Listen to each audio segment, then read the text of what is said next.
Hi, I'm David Manti, and welcome to the Today in Manufacturing podcast. With me today are Jeff Ranke and Anna Wells. We each have more than 15 years of experience covering the manufacturing industry.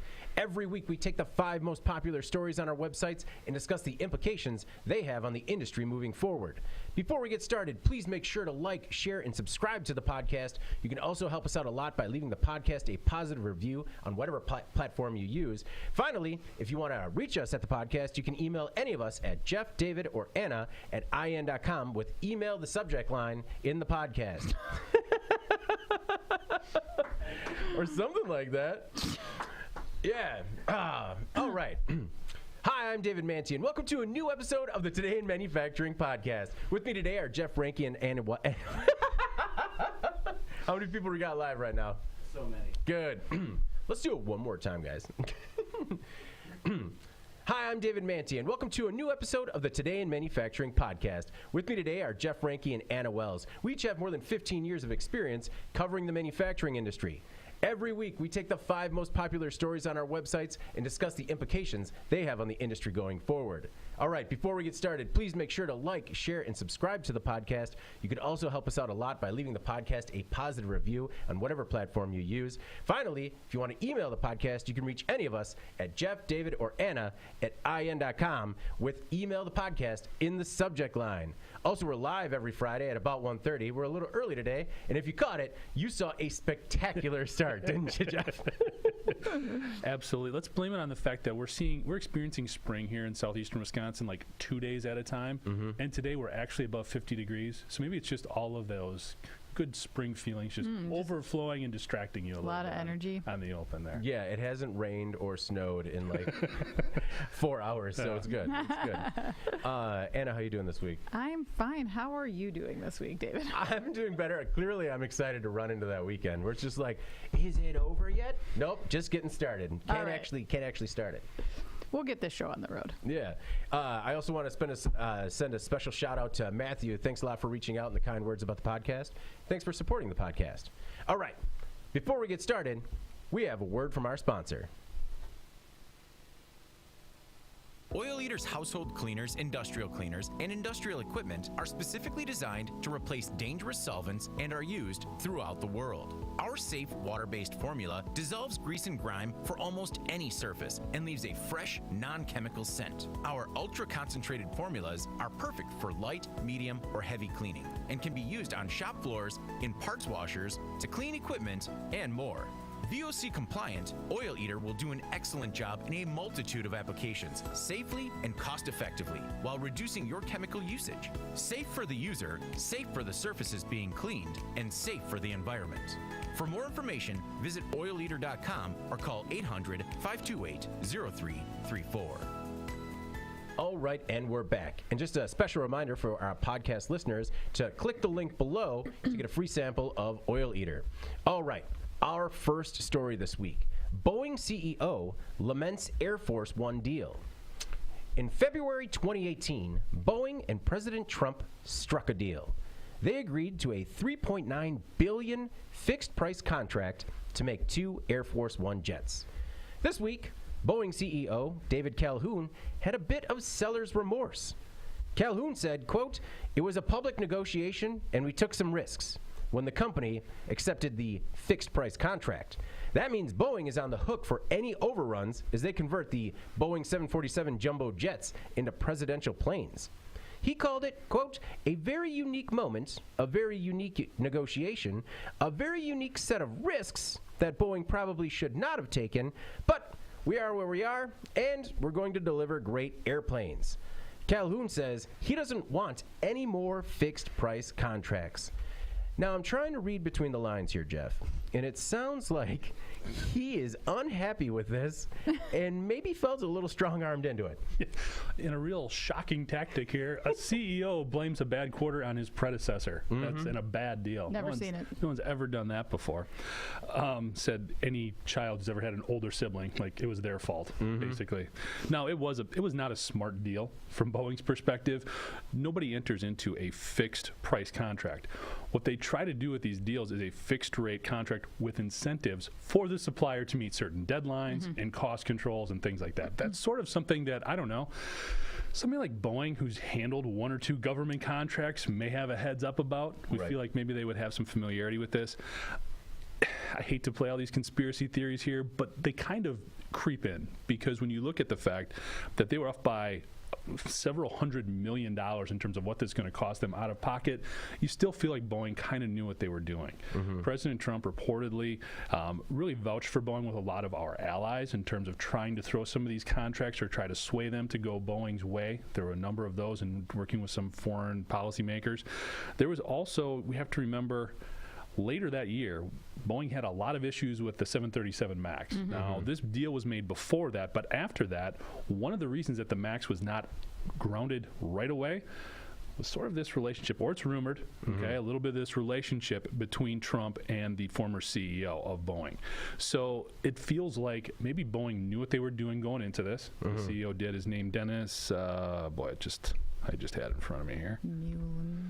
Muhlenberg. Must have probably had an idea that there was going to be overruns on this, agreed to the fixed cost, made President Trump look good because he slashed $1 billion off of this price tag. Yeah. Understanding down the road, a little bit of quid pro quo could be going on there in terms of helping them out a little bit. Well, and Jeff, if you remember this specific incidents, I mean, there weren't a lot of times during that administration where we just sat down and were like, this looks good. Because it's like, no, there should be more of this instead of just government contracts that seem bloated. This was like one very specific example where it was like, no, all right. He actually negotiated with the company, got a better rate, and it was, it seemed like a good deal. Well, and at the time, Boeing, probably even if they knew they were going to eat $300 million, they're like, well, we're Boeing, we're doing okay. Until they're not. Fast forward a couple years, not so much. Right. Anna, your thoughts on the CEO's sour grapes? Yeah, I mean, I think that you see these types of problems when you have, as Boeing said, these very public negotiations. And this case kind of painted Boeing into a corner and forced them, I think, to make some concessions that perhaps they couldn't afford or, eventually couldn't afford. At the time, maybe they thought they could. But I know, like, many politicians are trying to do their best to, like,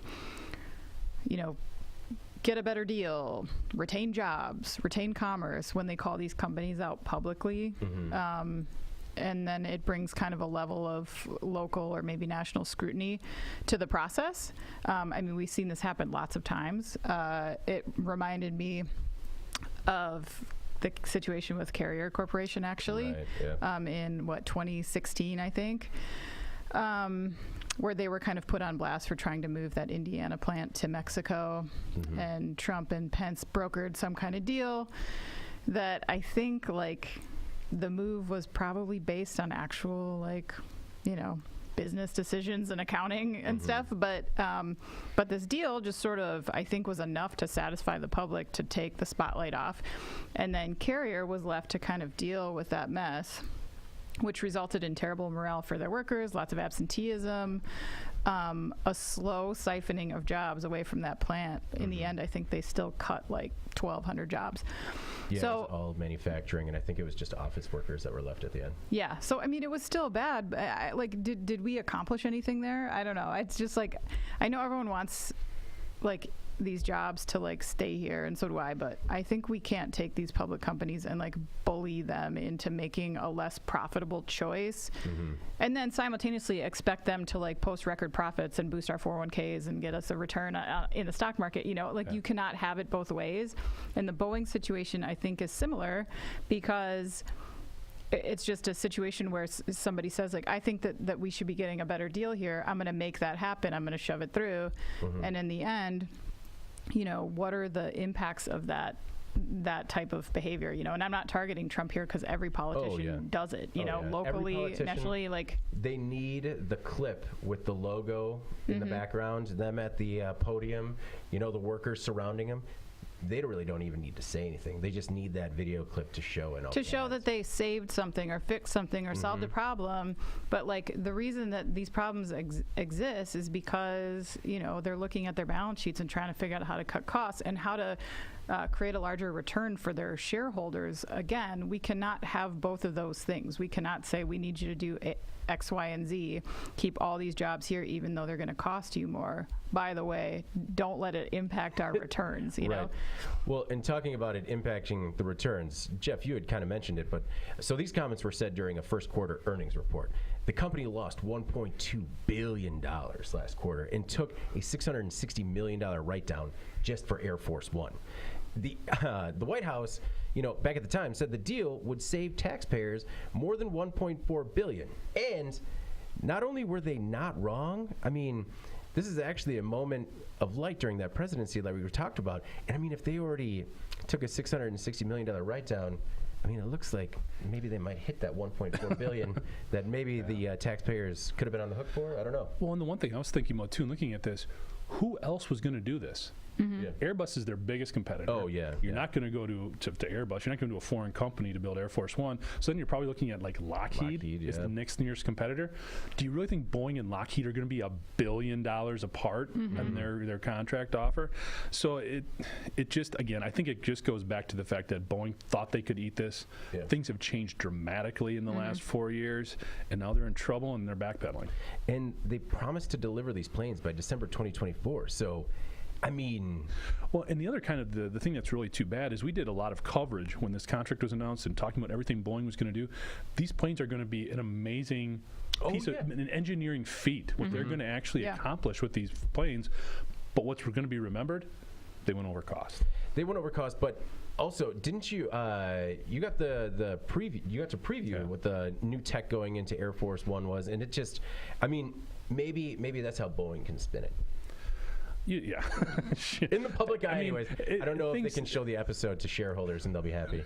No, but look at all the shiny things. Yeah.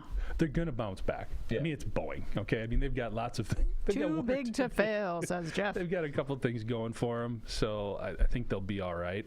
But it just looks bad now. And I mean, let's be honest, this guy is in a little bit of self-preservation mode, too. Yeah. For sure. It's, you got to maybe change the tone of the call on that. Could you imagine being on those earnings calls? I just, it makes me sweat thinking about that. Well, I just, horrible. when you have the first question and you're like, sorry, was that with a B? Was that a billion? Yeah. Rough. Yikes. All right. Well, our next most popular story this week, the world's largest concrete 3D printer. GE recently unveiled a new facility outside of Rochester, New York. The R&D Center is the first of its kind in the U.S., and it includes a 3D concrete printer that is 3 stories tall and capable of printing more than 10 tons of concrete per hour. The facility will have 20 employees who will optimize the tech before it's rolled out into the field, hopefully within 5 years. GE wants to print concrete bases for wind turbines. Now, these bases stand about 65 feet tall and would be printed on location. Right now, they are sometimes hauled hundreds, even thousands of miles to the destination. Anna Kobod is GE's construction 3D printing partner, and they said the machine was less a 3D printer than a multifunctional construction robot. It is stories like this, Anna, that just blow my mind. And when we talk about logistical challenges and finding new solutions, this one is incredible. I agree. It's a really significant development in wind, especially considering the transportation costs and the environmental impact that comes from all the transportation required here. So, like, outside of the general boost that this will offer the wind industry, like, it's really an environmental win. And, as you mentioned, these turbines are absolutely massive. It's hard to even register the scope of these until I went to a turbine plant once and just, you can stand, and it's like you're inside a building, Yeah. So it's not like you can just throw like a dozen of these in the back of a semi truck, like these are being strapped down to the back of a trailer one by one. Sometimes they need trains and then trucks to get them. Sometimes, as you said, they're going thousands of miles. There's really a limited number of U.S.-based facilities that even make these. So to have them be produced on site is just a massive win in terms of energy cost. I read recently that the demand for wind energy components has actually exceeded the ability to transport them. So there's obviously a bottleneck there. And, now probably more than ever.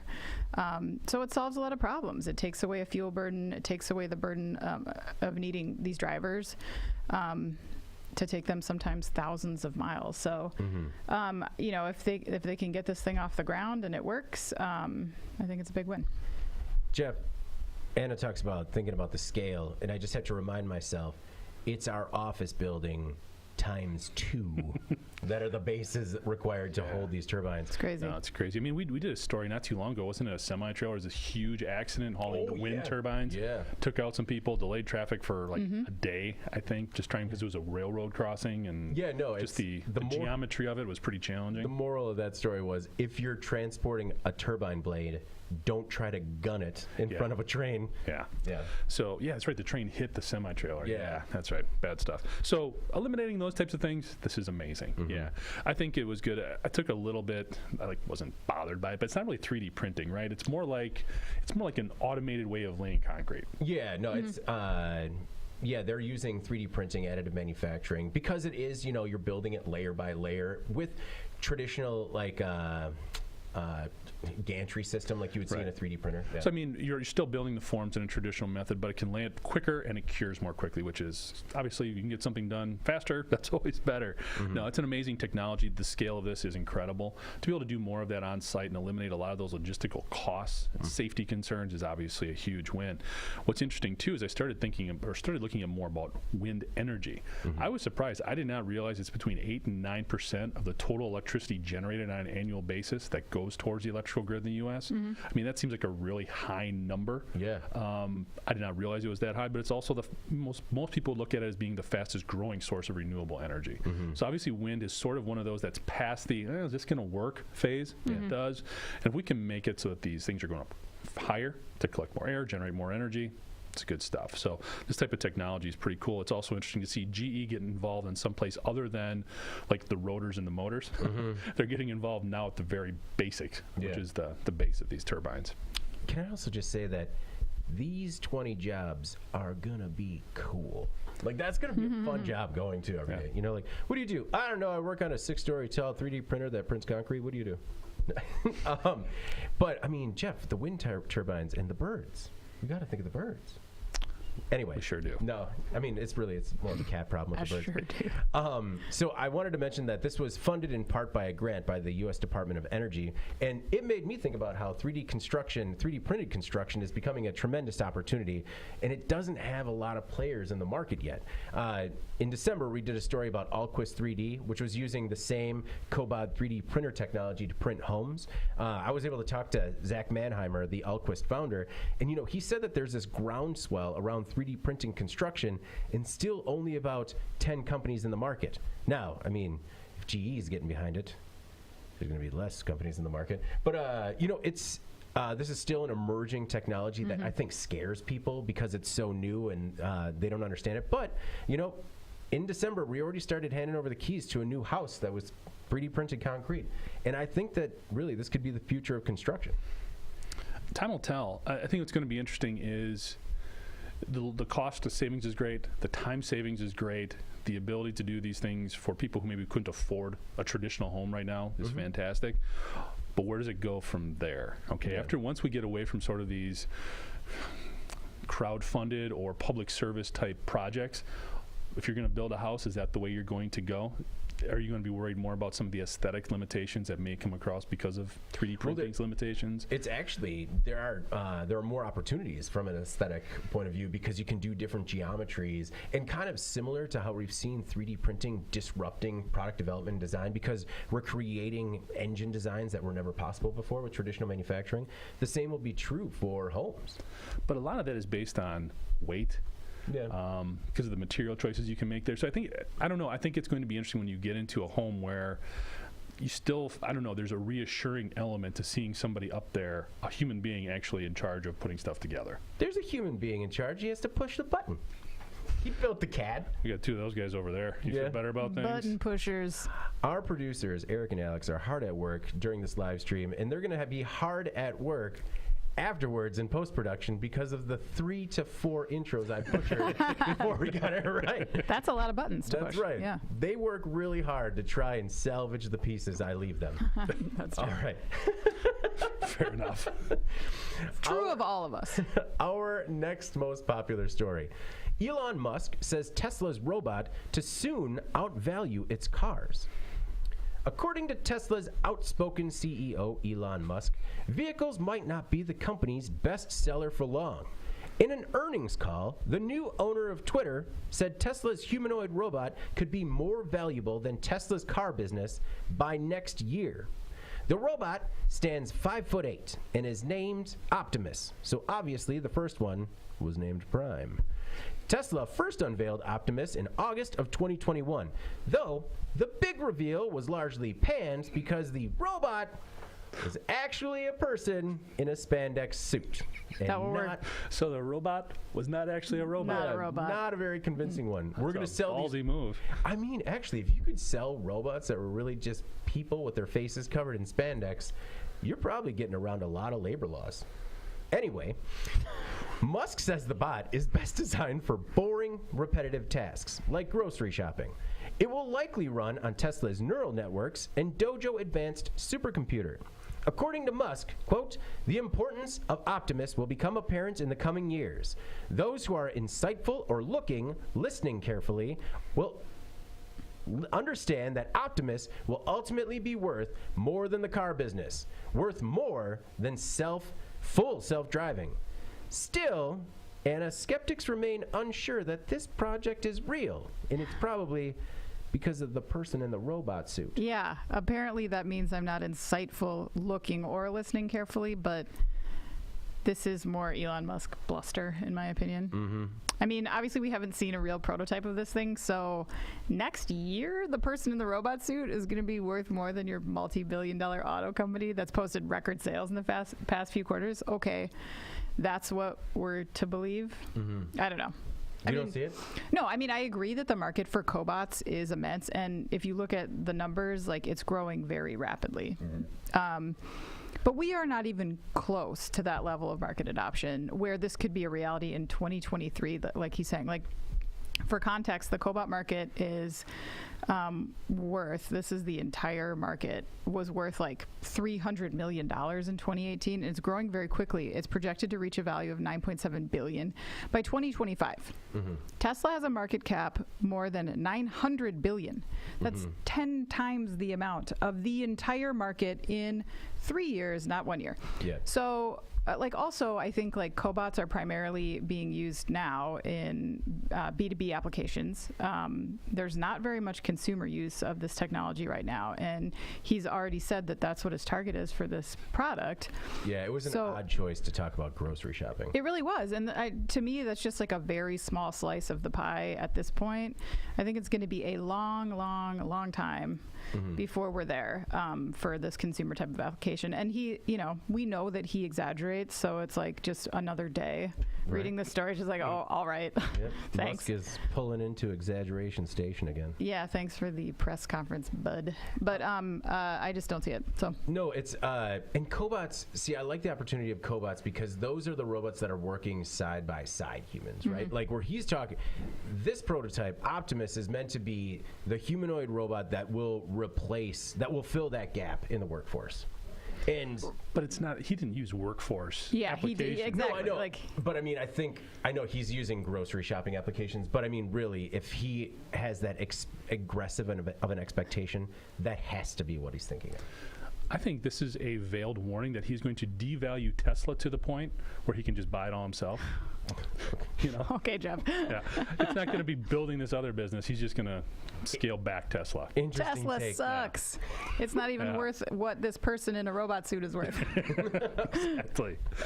No, I don't know. When I read this, it just made me feel like he is so far removed from the everyday life of a normal person to point out something like grocery shopping, which I mean, it's not something I enjoy doing, but I don't want a robot doing that at any point. That's not something that's of interest to me. I mean, I'm sure to Elon Musk, purchasing and absorbing food is just some annoying task that he has to do Yeah. I bet to he get away thinks from his 20-hour workday. I mean, he might not even eat. He just has eats an Soylent, IV I bet. going. Yeah. We should find out. He's like a protein puree guy. now, if they had a robot that could fold laundry, my wife would probably make me buy one of these. Okay, use something practical. Yeah. But that isn't what he pointed out. Again, no industrial application here, which is when we talk about cobots. That's what we're looking at here. Yeah. If he would have used that in terms of how he's going to even make Tesla more efficient with the use of this robotics, that makes more sense. Lowering potentially the production costs and then the end cost of his cars. Yeah. But yeah, this just, it seems, I don't know, he's saying something just to say something, Yeah. which hasn't he got enough notoriety lately for spending way too much on a social media platform? Yeah, it feels very off the cuff, doesn't it? Like Yeah, just like just why ridiculous. that you did not put any research into that like projection at all, right? Yeah. And it wasn't a purchase, Jeff. It's a revolution. Anyway, no, see, he shouldn't have said grocery shopping. He should have said machine tending and assembly. And then it would have been more realistic. I think that was intentional, though. Yeah. I think he's trying to be like, I've reshaped driving. Yeah. I'm going to get into your house now. Yeah. No, I mean that was my biggest thing. Like, has no one seen The Mitchells versus the Machines? And if you haven't, I highly recommend it because not he seen is just building to this guy, where he debuts these robots, and all of a sudden, wouldn't you believe it, something goes awry. And just also a reminder to don't leave home without your Robertson screwdriver. That's just for those of you who know, and if you don't know, you need to find out so you know. It's a very niche reference, I think. It is not. Oh my God, if you have not watched this, you will enjoy it so I have much. not. Watch it this weekend, please. That's my final thought. I'm laying it down now. Approved. Yes. Eric approved. Now, All right. also, so the other thing that troubled me is that you're going to have Tesla's robot running on Tesla's brain, living your life for you, and at least you're going to be able to complain about it on Tesla's social media platform. Oh man, this is so dystopian. It is. It is. Boy, But there's it. maybe it'll be fine as long as you have your Robertson screwdriver. Then you'll save the day. Because you'll have, through Neuralink, you'll have Musk's conscious, just like Yeah. in perpetuity. Just Yeah, well, forever. He'll be there God. guiding everything. That's, I mean, honestly, that was the most troubling thing for me is that it's going to run on their central supercomputer that's running on their neural network. I mean, it is, it's also got a little bit of iRobot in there too, you know? Guys, let's just move to space. Oh wait, He owns space too! nothing is safe. It's not going to be called the Moon and Mars anymore. It's just going to be called like Musk Prime and Bezos 2. All right. Our next most popular story this week. Datsun revival fails. Car brand officially dies. In May 2020, Nissan quietly announced that its Datsun brand would soon meet its maker. The brand has been around since 1931, but its heyday came in the 1960s. In 1986, it was discontinued, but was revitalized in 2012 as Nissan's low-cost entry for emerging markets. The last 10 years have been a little rocky for Nissan. You may not have heard, but the company's former CEO got into a touch of trouble and had to flee the country. Now that Nissan's new execs are picking up the pieces, Datsun appears to be the odd brand out. The Datsun's last remaining plant in Chennai, India, recently wound down production of the Datsun Ready Go 5-door subcompact. Jeff, has the Datsun run out of lives? Yes. Yes, it has, David. Unequivocal. Oh, man. And it's interesting. If you ever look at Datsun's history, it's incredibly interesting. Actually, this company goes back to before World War I. They were really sort of got going. There's a lot of similarities to Henry Ford in terms of what they did from a production perspective. Even from a vehicle design, they had a 3-wheeled vehicle out, 100 years ago. And from there, I think they were really able to carve a niche because it was one of Japan's first car companies. And when I started reading this, I started thinking a lot about Indian motorcycles here in the U.S. Indian's been a brand that people have tried to bring back over and over and over again, and they finally figured out a way to do it. But a lot of that was by capturing the U.S. market. Okay. what Datsun has kind of evolved into is a low-cost leader in other countries, not Japan. India is probably the most primary market for it, the biggest market for Datsun right now.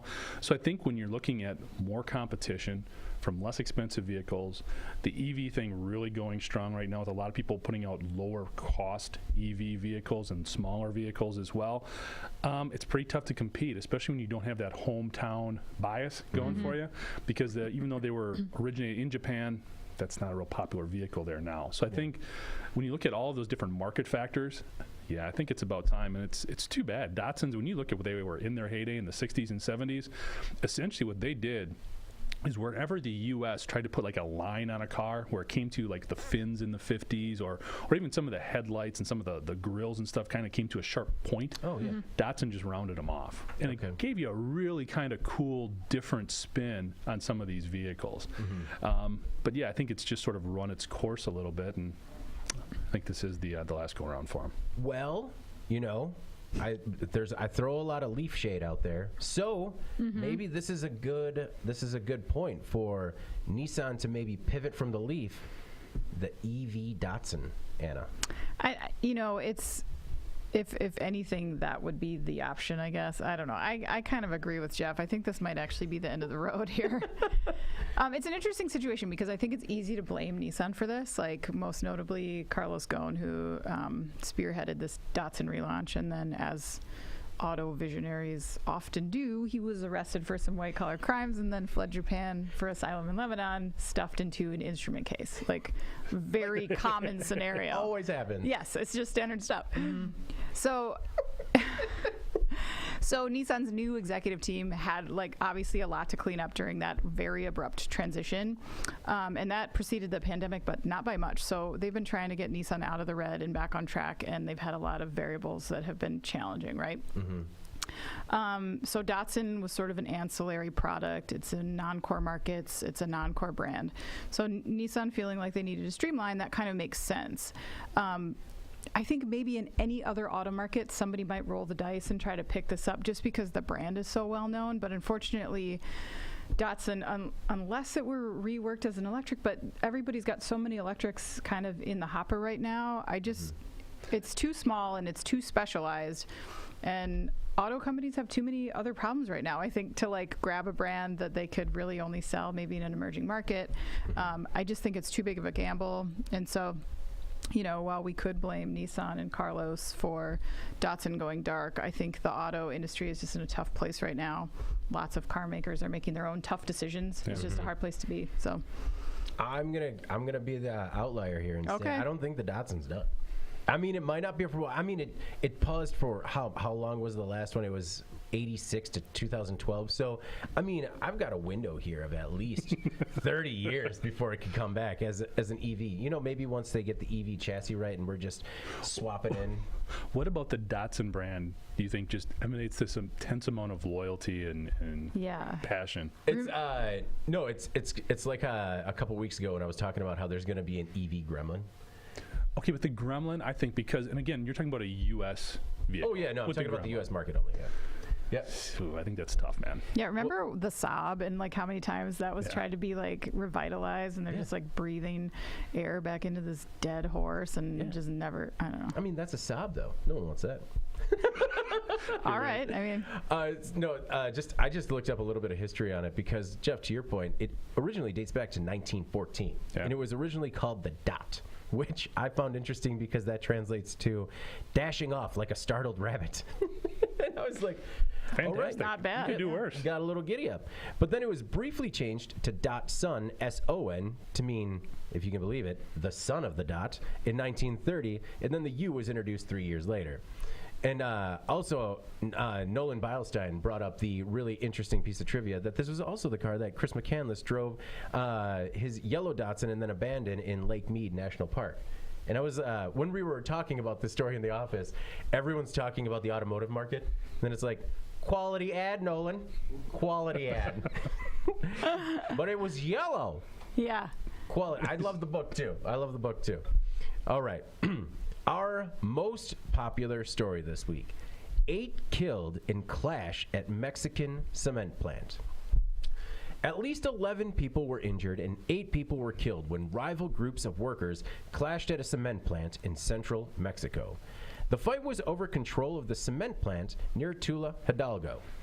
The violence has spanned more than a decade and comes from within the employees' cooperative that owns both the cement plant and one of Mexico's top soccer teams. The governor condemned the violence, and 9 suspects have been arrested so far. This clash is part of a long-running leadership dispute at the co-op and stems from bad leadership. Former co-op leader Guillermo Alvarez, now a fugitive, allegedly misspent co-op funds. Still, his supporters apparently retained control of some assets, including this factory. Up to 200 people were involved in the assault. The group opposing the old leadership denied responsibility, saying they only use legal channels to try and recover control of the facility. So, Jeff, then who was fighting? This just really reminded me of some like old school, I don't want to say, it made me think of like union violence, like old school, but really back in time. But what was your thought on it? Well, I'll say this. I don't want to make light of the fact that 8 people died here, but if you'd have asked me when this happened, there is no part of me that would have said last week. Oh, yeah. This sounds like something that happened, like you were talking about, 80 years ago when they were all union clashes, or longer ago. This seems like something that'd be part of a podcast or a movie where people brought up this, hey, did you know this happened this one time, a long time ago? To see that this happened now is crazy. And also, looked at this part of Mexico. This is actually one of the like safer parts of the country right now. This is not due to drug cartels or anything else. It's just, I don't know if it's because it is a little bit more isolated and this plant then becomes such an important part of the community, of the economic development of what's going on there, that people are this over the top in terms of going after things.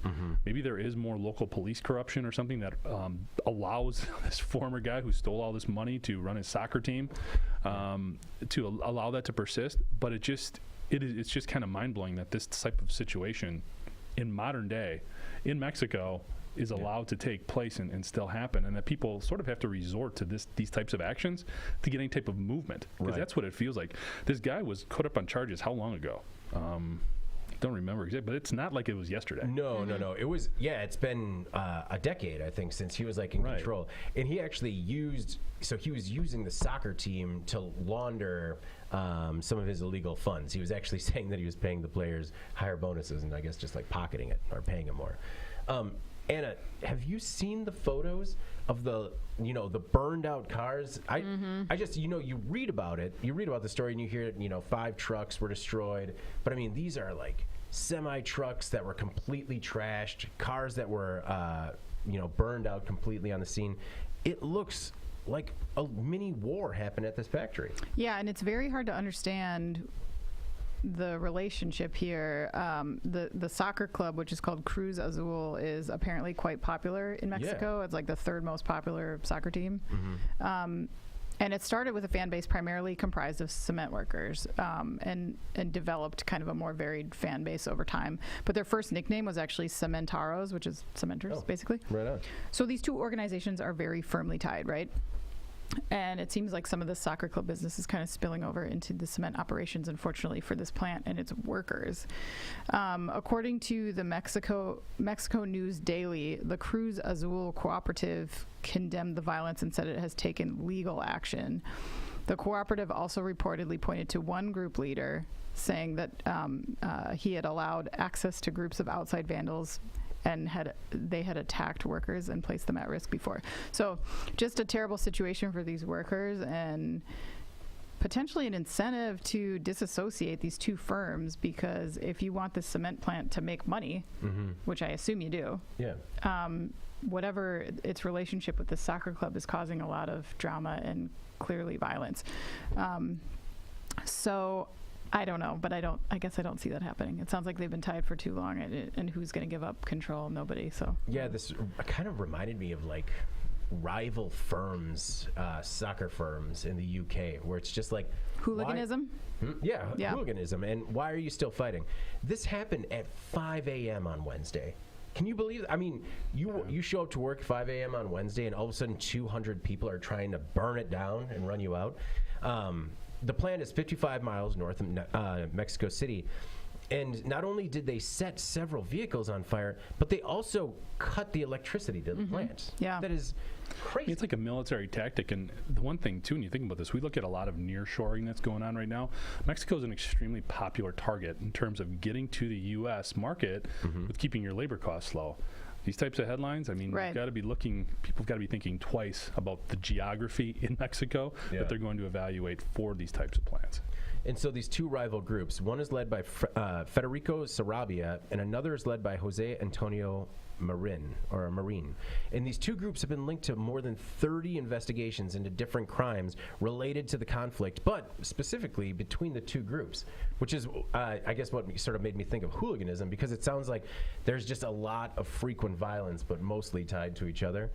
Either way, it just sounds like a bad situation, and I don't even know, like you said, just I don't know how they get out of it. Right, and it's probably a massive asset at hand here that needs to survive for a lot of people's sake. So something needs to be figured out here. All right. Well, before we move on to In Case You Missed It, we have another word from our sponsor.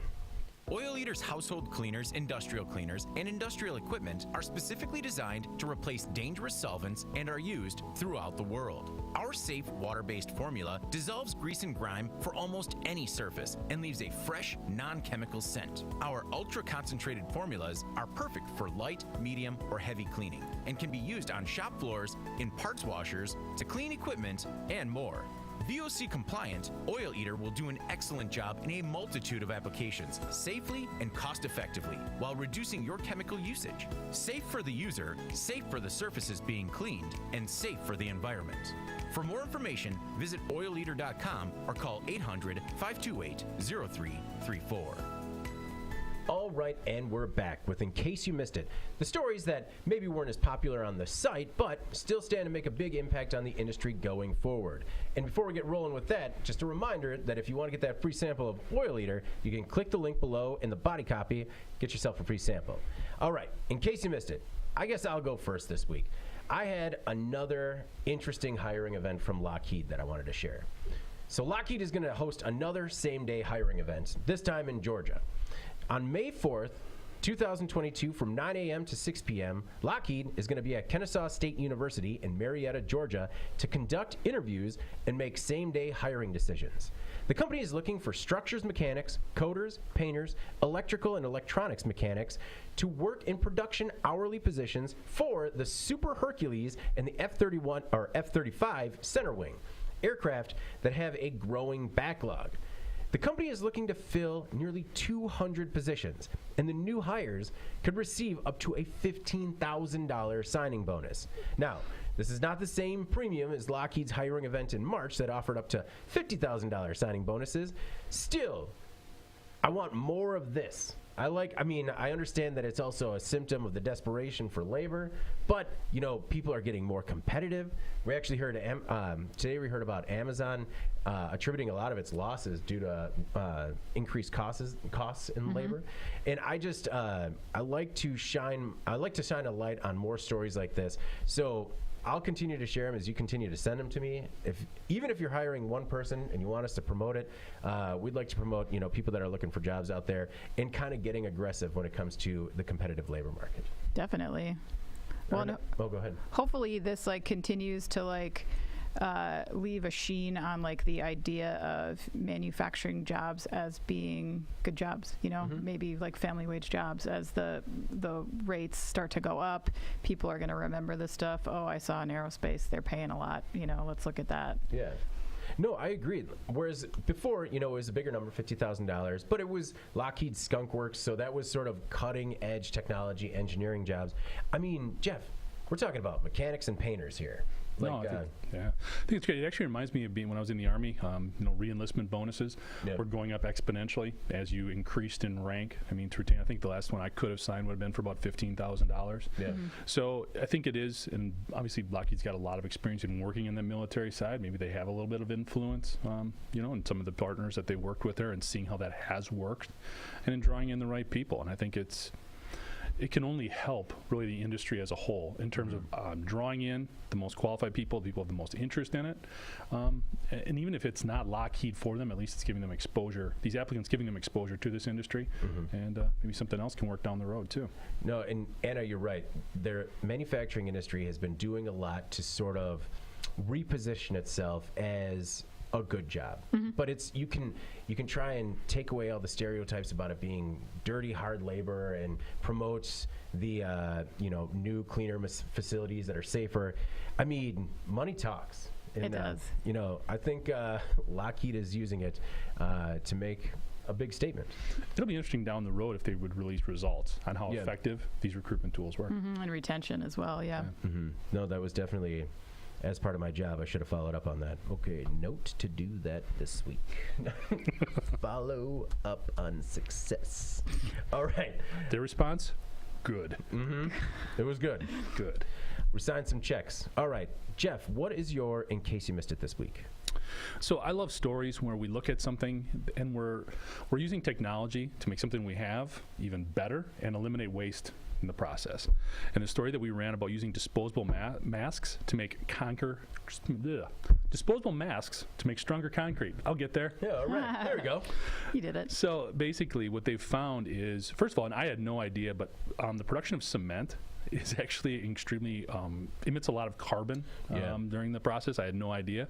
According to the article, as much as 8% of global carbon emissions stem from the production of cement, which is kind of crazy. And a lot of times what they'll do to make the concrete stronger is they will put microfibers within it. So you need less concrete, which means it reduces the amount of those emissions being emitted, and you've got a better product. Well, what they've found is a lot of the microfibers in the masks, especially like the single-use masks, they do have to go through somewhat of a treatment process, but they can then use those masks and put them right into the cement mix to make a better concrete product.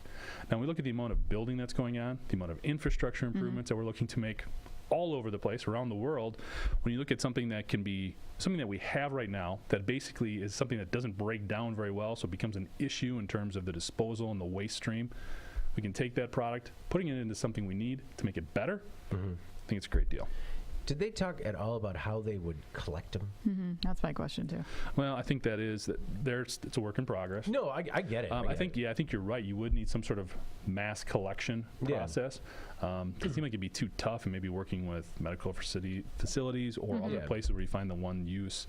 I mean, almost every retail location. Yeah, I mean, anytime we found a way to recycle a product, we've found good ways to collect it. So I mean, I don't see it as finding mask collection receptacles. I could see that being pretty easy undertaking. But one thing that I wanted to I kind of thought about mentioning earlier with the 3D printed concrete was how that's the biggest issue with that emerging industry is that a lot of these people are forward thinking and they want it to make less of a footprint, and so they've been talking about going to hempcrete because it is stronger because of the fiber that you were talking about, and I think. I like stories like this is great because it's upcycling something waste to create a better product, like you said. But it also makes people look at other alternatives in the market because concrete might not be the best long-term solution. I don't know. Yeah.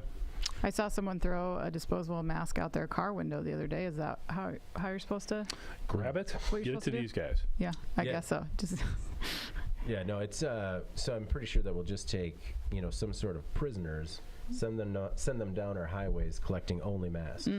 Yep, just mine the gutters for disposed mask. It could have. I mean, did you see them throw it? Yeah. Oh, you did. Okay, because I will say, you remember the first time that you kind of open your windows when it's a nice day? And then you have one on the dash and it just flies out. She just goes. I mean, it's like how if you don't know that you had that sort of plastic grocery bag in the back, and you're just like, what is that? Whoa! Same thing. We lost all the masks right off the shifter. I was just like, nice day. Let's open them up, boys. That's really enjoying nature. Ah! And You just killed a bird. yeah, the boys in the background are just like, Dad, the masks. Like, yeah, they are definitely gone now. Definitely, we are not stopping. I'm a bad person. Sorry about that. I should say that the research is being done at Washington State University in Pullman, Washington. So just send them there. Oh, Yeah. okay. There you All go. right. Send them to the Northwest. Anna, what is your in case you missed it this week? All right, I chose this story because it's an update from a previous story. So since it's a sequel, I'm going to name it after one of my other favorite sequels, which is The Secret of the Ooze. Does anyone know? Oh, of course. Of course you guys do. Of course, yeah. Tell us the secret of the ooze. I will tell April. you the secret of the ooze.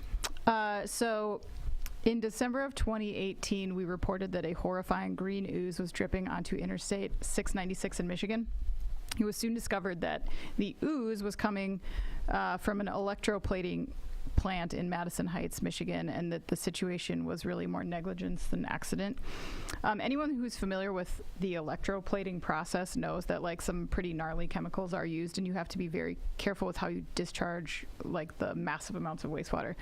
It has to be handled in a very specific way, and in this case, the owner hand dug a trench in the factory's basement and dumped chemicals there that eventually leached into the ground and contaminated the surrounding area. That is not how you dispose of that waste, just in No. case anyone needs to hear that. Good to know. Yeah. So anyway, this story, it's been announced that after several years and literally millions of dollars it's been spent on cleaning up this site, the plant itself will be demolished finally at a cost of about $700,000, which is going to be paid by two specific grants from a county and state agency. So thank you, taxpayers, for that. The owner of the plant was sentenced to a year in prison in 2019 and ordered to pay $1.4 million in restitution, which ultimately was actually a fraction of what it has cost so far to clean this up. So, I mean, just a year in prison to poison an entire community. jeez, come on. So yeah, we talk a lot about, regulatory burdens on manufacturing, and then, I don't know, but when you see stuff like this, it's clear that there are bad actors flying under the radar like every day. And even when they get caught, they can't undo or really pay back the damage in some cases that they've caused. So it will be good to get this eyesore down, allow the community to kind of move on from this situation where their environment was like taken advantage of, so this person could profit. See, he should not go to jail. Maybe fine him, but he should be cleaning everything up that he did. Whatever whatever can be done. I don't care how like minute it is. He should be out there with a shovel every day. Yeah. Until he cannot physically lift the shovel anymore, cleaning up all the crap he did. I mean, it's. I mean, don't get me wrong. I'm all down with that sentence, but I feel like at least we get him in the slammer for a year as a result. And then put him back in the ooze. Yeah, put him back in the. I see. That's the biggest thing that was the loss here. We just needed a group of teenage vigilantes, and this sort of thing never would have with happened. ninja skills. I mean, Exactly. yeah, ninja skills are at least, some modest detective skills to get to the bottom of this a little quicker. And like a reporter, like just a And maybe yeah. a crack sage reporter. old advisor. Oh yeah, Maybe not definitely. like the same type of person, Yeah. but just And then like maybe like a rough and tumble type that sort of helps every once in a while, but maybe he's not a nice guy. okay. Yeah. You guys remember Krang? What was that about? Yeah, or maybe just some sort of extraterrestrial brain that lived in the stomach of a robot. Right, that's I mean, everything what's going on here. everything about the story was completely plausible up until that point. That's when kids were like, "Oh, this jumped the shark." yeah. Like a brain in a robot's stomach, please. That's too far for a step too far. Yeah. Sorry. Plus, also, I'm gonna say it: the worst toy in that entire line, where they made every type of animal into an action figure, and dressed the turtles in any possible attire they could. The Krang toy, garbage. Garbage, because it did the same thing that it did in the show, where it's just like, Wow. it just kind of stood to the side and it's like, yeah, that's the bad guy. Yeah, knock him over. So it's done. Of all the things we've talked about ever Yeah. in this podcast, this is the most passionate I've ever seen you. I mean, I've got a lot of passion. For toys, you toys. definitely do have a lot of toy passion. I mean, I do. I mean, when it comes to turtles, though, that's all about producer Eric. We'll let him share that story sometime. All right, let's move on to our final thoughts this week. Anna, what's your final thought? Okay, so this week seeing like Netflix have like a terrible quarter and subscribers are fleeing sort of emboldened me to also pledge to cancel Netflix. Not for anything against Netflix, I just don't really use it that much. So this weekend I'm going to binge everything that I want to before I turn it off, and I just need some accountability here. So I'm telling you all to check back with me next week and make sure that I do it. Well, are you watching Ozark? No, I started. It was just, I liked it, but it was very dark, and I just couldn't move forward. So Too much sadness. yeah, too much sadness, and I just can't handle that anymore. There's got to be some sort of swindler documentary that you can. I know, like if catch up with. there was like a swindler documentary every day that dropped, then maybe $16 a month is worth it to me. But I can't, not anymore. I'm gonna spend that $16 on like a single meal. Right. Now that food is so expensive.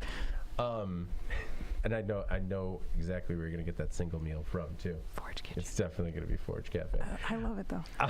So Anna, in your spirit of sequels, you know, I have an update on my fridge debacle. Ooh, from the last fridge week. sequel. Yep. Yeah. It turned out that we did get the fridge to fit, and all we had to do was make a gnarly hole in our cabinets and shove it in to make it happen. That's it. Actually, no, I do have to thank my brother-in-law, Grant. He came in. He did it as clean as he could. You know, he's like, it's not pretty. I'm like, it's prettier than I expected. Did you lose any, like I saw where the fridge was. Did you lose any like hinges on doors or No, anything like that? We got lucky where all the hinges happen to be on the other side right there. And so if you open those cabinets, you definitely see fridge. Okay. But they're still functional. And I made this mistake. The silverware drawer, you got to hang on to that thing because she's not anchored to anything anymore. Oh, okay. It was just like, I'm going to grab all right, well, we'll learn a lesson. And then I did it again. But I learned it that third time. Third time. Yep. Another update. There was a new sign this week. There was? There was a new sign in the bathroom. I didn't know anything about this. You didn't hear? Okay, Yeah. so, you know, there's been some controversy, and which led to the first sign, which was, hey, please stop defecating on the toilet. Right, yeah, I heard about that one. Reasonable request. And he said, you know, he's going to keep on it. Or I'm assuming it's a him, you know, it's a men's bathroom. It's a men's bathroom. But the new sign posted this week says, I'm not going to stop posting signs until you stop defecating on the seats. What is happening there? It is so, this person's so angry. And I'm trying to figure it out. I'm like so close to just like sitting on the stairs and watching workers from that company go into the bathroom and be like, I think it's that guy. He looks angry all the time. But yeah, it definitely doesn't say defecating. Definitely doesn't say defecating. Definitely says a much more vulgar term. We get it. But you know, we're if you're watching the video, maybe we're firing it, maybe it's blurred, maybe it's not. But I just want to continue to thank this person because this sort of drama that is outside my life, but sort of operating, it's great. You're loving this. I love every part of it, and I actually love walking upstairs to use that bathroom, and I'm kind of disappointed when he doesn't have a new sign. This has got to be from the cleaning crew. I don't think so. No, I don't think the cleaning crew does this because they're working either way. I think that, well, and also because they were posted in the middle of the day. The last one was posted in the morning-ish. Weird. Yeah, it is so good, and he's so angry. David's got like a bulletin board with like all these clues on there, and he's like, Are you like smearing pudding on this seat now just to keep this going? No, we thought about different retaliation, and we didn't go that route, but we definitely thought about maybe posting signs, you know, in the voice of the toilet, like, you know what? Hey, I don't mind. I'm here anyways. You know? Just like, it's not a me problem, it's a you problem. Don't worry, we'll get through this. I know that it's a lot of final thoughts, but the final thought is that, so, you know, I was just looking for some white noise in the office, and we recently introduced televisions to the office. And so I like looking for some sort of live sports, and we turned on the Indian Premier League cricket, and it is so captivating. I can't believe I became a fan of cricket in, 4 short days? Actually, by day 3, I was in. I was completely in. I know that you guys are on the other side of the office. You haven't been living this revolution. I don't know. Yeah. I've gotten to a point with sports where if I don't have some sort of local interest, I have a tough time with it. I mean, the closest to a local interest that I have in this is like, hey, I think that guy's from Ireland, and maybe my wife is too. But no, it's all about the logos, man. What? Well, you know, it's like you're trying to draw a connection, just like, yeah, right. But no, it's all about the logos. You do not need a connection. If you like it, you like it. Yeah, it's fine. It is. There's no connection other than it's an incredible sport, and I'm sorry that it took me 40 years to figure that out. I mean, not that I'm gonna watch it maybe outside of this tournament, but it is captivating. I don't know. You guys like are really into it. It's This is a passing fad. Yeah, well, You will forget about this in a month. I don't know. It depends if there's another tournament. But it has just been fun to kind of have part of the office sort of start watching this as a lark, and then slowly all of us kind of grow to appreciate it and enjoy it. And like, it's been kind of interesting unlocking the puzzle of cricket because we had no idea how anything worked. It's just like, what's an over? Well, it's actually a series of 6 pitches. All right. Sorry, that's a lot of final thoughts. But Jeff, let's jump Well, into yours. you've really absorbed all the final thoughts time that we have, so I'm just going to go Straight right to to trivia. the trivia. Come on. Good job to Chuck and Mark last week, who did get the question correct. Just to refresh your memories, we were talking about unexploded ordnance, just following up to Anna's story about the hand grenade found in the potato factory. So the different types of ordnance, if you were going to report them, the options you were given was dropped, projected, thrown, launched, or placed. Launched is not one of your options. So we did have a fair amount of feedback. Thanks for everybody who responded, but Chuck and Mark were the ones who got it right. Is this the Mark that is crushing it every week? He does very well on these. He's the former Boy Scout. Yeah. Who, his dad taught him a lot of stuff out of the same manuals, apparently. All right. Way to go, Chuck and Mark. All right. Feeding off of the 4 electric vehicle stories we had last week, I was thinking about lining this one up, but we ended up saving it. Also, and this would actually kind of come in handy if you're dealing with any type of electrical burn, victim. Oh, Somebody who suffers from an electrical burn. So if you're a first responder, potentially pulling them out of those EVs or just on the factory floor, unfortunately, if something would happen. What is the one thing you want to make sure does not come in contact with the individual or source of the burn? Okay? So they've got a burn, okay? You're removing them from that scene. What do you want to make sure does not come in contact with them or obviously the source of the electricity? okay. I think I might actually get one. There's something you want to make sure does not come in contact. I might actually get one this week, but that just means I'm probably light years away, Anna. As long as you don't say the sun, then Well, that is true. You should not touch the sun. No, they nor the equipment should touch the sun. It remains truthful. is that the answer? Dang it. Spoilers. Way to go, David. We ruined it for Chuck and Mark. It was an Icarus answer. Oh, solid. Let's go out on an Icarus note. All right. Well, before we get out of here, please make sure to like, share, and subscribe to the podcast. You could also help us out a lot by leaving the podcast a positive review on whatever platform you use. Finally, if you want to reach the podcast, you can reach any of us at Jeff, Anna, or David at IEN.com with email the podcast in the subject line. You can also subscribe to our daily and weekly newsletters and make sure you get it delivered to your inbox first. All right. For Jeff Ranke and Anna Wells, I'm David Mantee. This is the Today in Manufacturing podcast, and we'll see you next week.